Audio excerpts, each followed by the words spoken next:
Hello comic book fans, today we're talking about Vatican City issue 1. Now, if you haven't picked up this book yet, I highly suggest you do. I'm recommending it to you now because I've already read it and I did a written review on it on Twitter. So I highly suggest you pick this up. It's a fresh take on vampires from legendary comic book pro Mark Miller, and the art itself is just beautiful. The story starts off wasting no time. A girl goes to go answer the door and a vampire is staring back at her.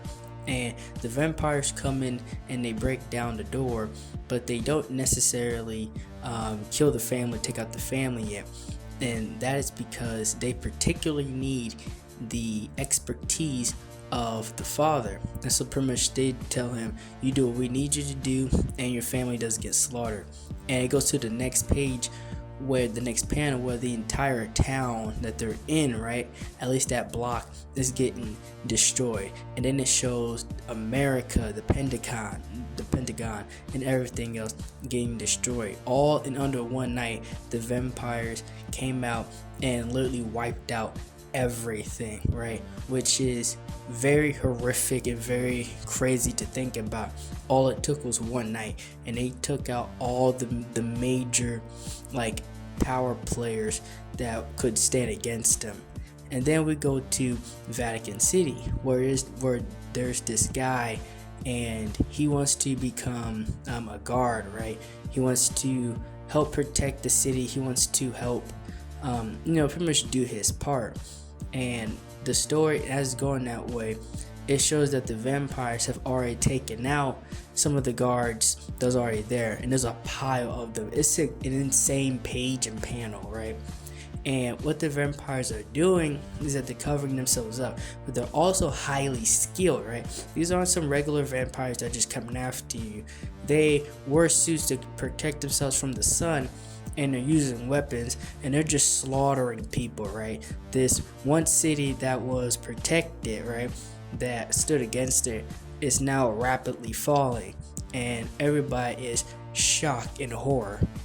And the thing that's crazy about this story is the art matches the vibe of the concept and story itself. I love the art in this book. It captures and exaggerates what's going on, and the only thing that saves these people from the vampires is the holy ground that they are on, right? The vampires are still weak to, the spiritual, heaven, holy water, stuff like that. But when night falls, right, they're doing this during the day. So when night falls, the people that they've already captured and the people that they have, they end up feeding on, right?